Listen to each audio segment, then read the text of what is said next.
but you are someone who was an intellectual first. You were writing for National Review. You were at the bar late at night arguing about and helping shape these ideas that you are now. I come here for free and you insult me and you call me an intellectual. Remind me that I wrote for National Review. What an asshole this guy is.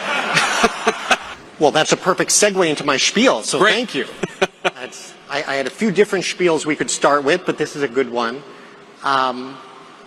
We are thrilled to have you here. I am thrilled to have this opportunity to talk with you, and so grateful that the work you're doing, and in a sense so in awe of it, because there are politicians out there who they've just been politicians.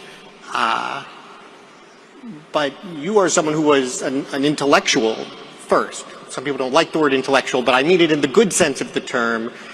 You were writing for National Review. You were at the bar late at night arguing about and helping shape these ideas that you are now. I come here for free and you insult me and you call me an intellectual.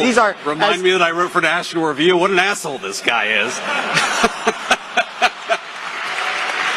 That's fair. I will admit that I too wrote for National Review.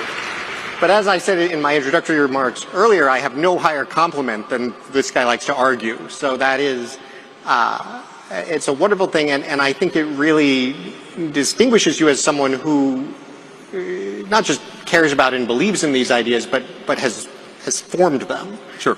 And so, I wanted to ask you a little bit about some of the substance of what's going on in a few of these topics, but also ask a little bit about sort of how your thinking has gotten here and how being in the role you're in now affects that, and what people who are not in that role need to understand to do it well. And so let's start here on the substance, though, because obviously trade is in the news from time to time. Trade is, and I think you've articulated this well, trade is one element of what is a much broader project. Sure. About reshoring, reindustrialization. I want to ask you, how do you define that project? What is the broader goal that the trade agenda is part of, and where do you see it ultimately going if it's going to be successful? Yeah, so first of all, congrats. I see here on the screen, this is the 5-year anniversary of the American Compass. You guys have accomplished a lot in 5 years, and I'm going to echo what Secretary Rubio said. Keep doing it, because it really has influenced my thinking. It's influenced the thinking of multiple people within the administration. And if I would try to summarize the project, I think there are a few different things going on, but maybe one thing that really worries me is you have, I think, in many ways, stagnating living standards for normal Americans, for the median worker, for people who just want to start a family, work in a decent job, earn a living salary, and have dignified work. I think you've seen so many pieces of evidence of stagnation in the lives of the normal people that we serve, right? The people who actually go to work, who keep the country running. And there are different ways to sort of measure this, but I think my favorite way of measuring it actually is probably you see stagnating productivity in this country for about 50 years, okay?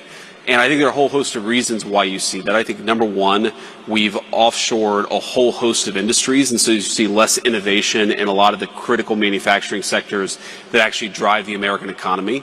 I think part of it is we've really underinvested in technology, especially in, the heavily regulated spaces. I think part of that is we've really harmed energy production in our own country. That's a critical part of, the heavily regulated space is actually doing well because the cost inputs of these industries are so heavily dependent on the price of energy. So there are all these different policy spins that I could put on it, but I just want normal people who work hard and play by the rules to have a good life. And I think that was very, very possible in the United States of America that I was growing up in, but you started to see some signs that it was fraying. And I think it got a lot worse over the course of the 90s and 2000s. And that has got to change. And I think that's fundamentally why Donald Trump is the president of the United States, is because he was the first mainstream American politician to come along and say, this isn't working. These trade deals are not working for the normal people who power our economy.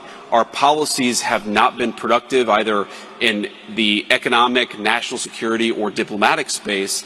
So it's complicated. The answer to your question is complicated. Summarizing it is necessarily very hard, but I think the best way to summarize it is we just want normal people to have a good life. That seems reasonable. Thank you.